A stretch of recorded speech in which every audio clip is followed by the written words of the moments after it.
Assalamualaikum dan salam sejahtera. Koresponden TVS bersiaran kepada anda bersama saya Syira Abang Mansor dan koresponden dari Indonesia dan Singapura membawakan kepada anda laporan semasa dari sana. Dan untuk hari ini kita ada laporan yang mana saya difahamkan berkisar tentang Hari Kemerdekaan di bulan Ogos ini. Kalau di Malaysia kita akan meraihkan Hari Kemerdekaan yang ke-64 pada tanggal 31 Ogos tidak lama lagi. Di Indonesia pula mereka telah meraihkan sambutan kemerdekaan pada tanggal 17 Ogos lepas. Jadi kita nak bertanyakan kepada Encik Syukri yang bersama kita pada hari ini. Ya, Syirah. Apa khabar Encik Syukri? Ya, khabar baik Syirah. Ya, Indonesia meraihkan sambutan ulang tahun kemerdekaan ke-76 pada 17 Ogos lepas bertemakan Indonesia Tangguh, Indonesia Tumbuh, Tough Indonesia, Growing Indonesia. Yang diadakan secara ringkas ketika Republik ini masih merekodkan peningkatan berterusan kes pandemik COVID-19. Upacara sambutan di Istana Merdeka di Jakarta diadakan dengan protokol kesihatan yang ketat. Sama seperti tahun lepas, ketika Indonesia kini mencatatkan lebih 3.9 juta kes COVID-19 dengan lebih 122,000 kematian. Kehadiran tokoh-tokoh politik, Kabinet Malaysia dan tetamu parlimen negara diadakan secara maya. Jika kita lihat menurut Kementerian Sekretariat Negara, lebih 40,000 peserta berdaftar menerusi laman rasmi Istana Presiden bagi mengikuti upacara sambutan perdana secara maya dan turut disiarkan secara langsung di televisyen tempatan.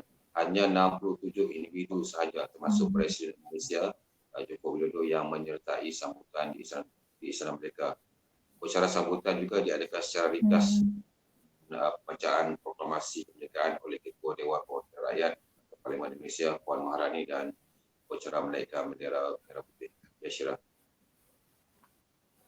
Ya, sudah semestinya itu yang kita jangkakan. Sambutan ringkas dengan pematuhan protokol kesihatan ataupun SOP yang ketat, namun perayaan ataupun sambutan tetap berjalan lancar selaras dengan norma baharu. Selamat Hari Ulang Tahun ke-76 Kemerdekaan Republik Indonesia dari warga TVS. Indonesia Tangguh, Indonesia Tumbuh.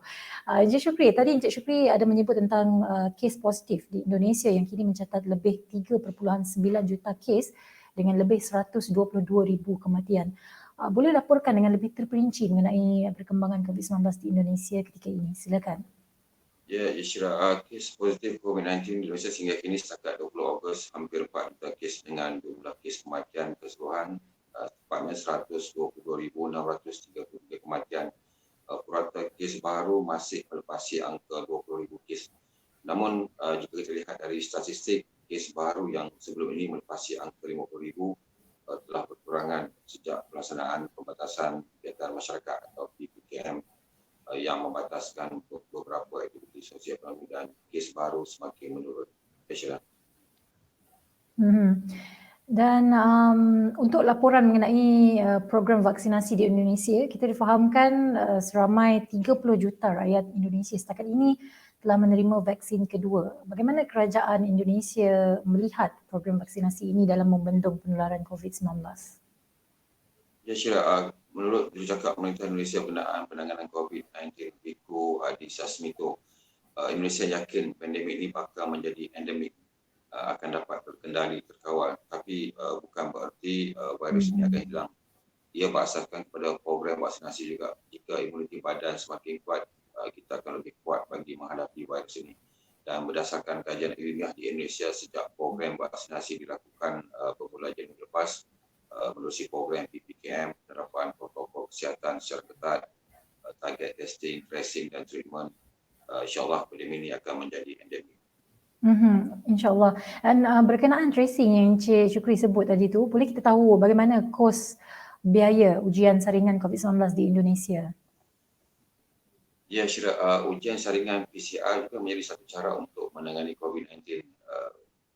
Baru-baru ini Presiden Indonesia Joko Widodo mahu kos melakukan ujian saringan COVID-19 iaitu PCR ditetapkan pada harga sekitar RM450,000 atau kira-kira RM135 hingga RM165. Ini kerana untuk menurunkan kos ujian PCR ini dilihat sebagai satu upaya untuk memperbanyakkan lagi ujian dalam kalangan masyarakat. Dan satu lagi yang penting, hasil ujian saringan PCR diperolehi dalam tempoh 24 jam. Jika dilihat harga semasa, harga PCR di Jakarta adalah sekitar 800,000 atau RM240. Manakala ujian antigen atau RTK di Malaysia sekitar RM75,000 sahaja, RM75,000 sahaja untuk antigen test. Baik, terima kasih Encik Syukri untuk laporan hari ini mengenai sambutan ulang tahun kemerdekaan Indonesia dan tidak dilupakan perkembangan COVID-19 di Indonesia. Kita nak berehat seketika dan kembalinya kita nanti, kita akan bersama dengan Puan Masita, koresponden TVS dari Singapura. Jangan ke mana-mana.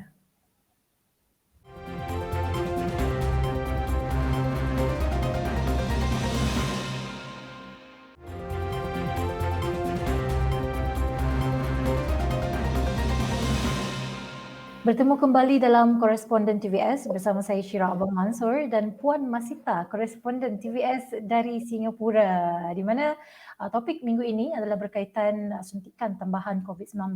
Bagaimana Singapura melihat perkara ini kerana beberapa negara sudah pun memberikan suntikan tambahan kepada warga tua dan golongan yang mudah terjejas, sementara di United Kingdom, Jerman dan Perancis suntikan tambahan ini akan dimulakan pada September. Puan Masita, laporan anda. Terima kasih Syira. Ya betul Syira. Singapura besar kemungkinan akan memulakan vaksinasi tambahan COVID-19. Ini menurut Kementerian Kesihatan, Menteri Kesihatannya lah, Ong Ye Kung.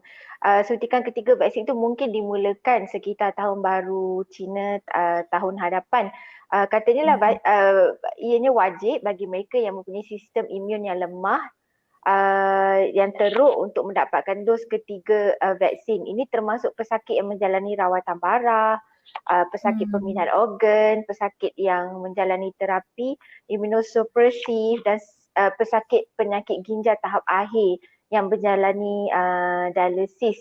Orang juga menjelaskan disebabkan oleh keadaan mereka inilah maka individu ini kurang bertindak balas terhadap vaksinasi walaupun setelah 2 dos.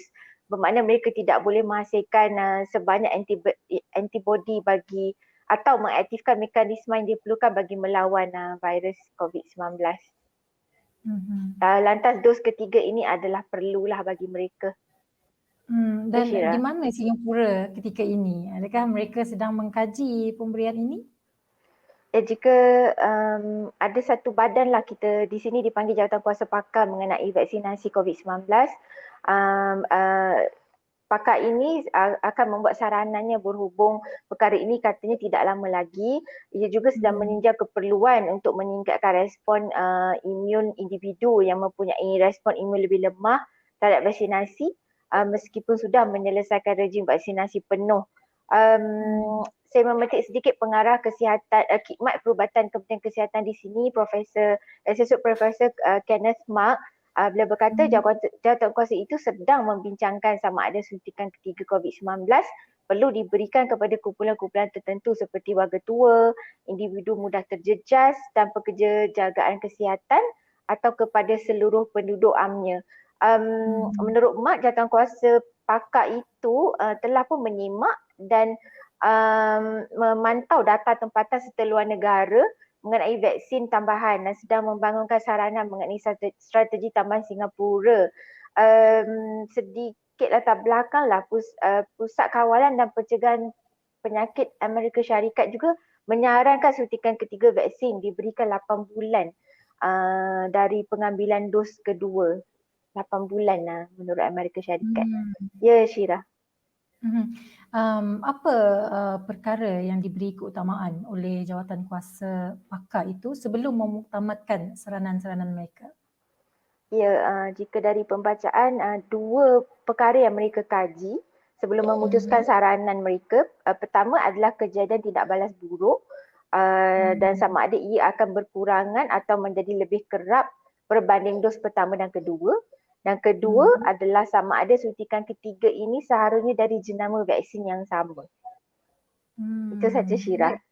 Terima kasih Puan Masita untuk laporan hari ini berkenaan suntikan tambahan vaksin COVID-19 yang diberikan kepada setengah individu yang memerlukan. InsyaAllah akan dimulakan pelaksanaannya di Singapura pada tahun depan insyaAllah. Dan kepada anda di luar sana, sama-sama kita menjaga diri, mematuhi SOP kerana perjuangan kita masih belum berakhir. Saya Syira Abang Mansur untuk koresponden TVS Jaga Diri Malaysia.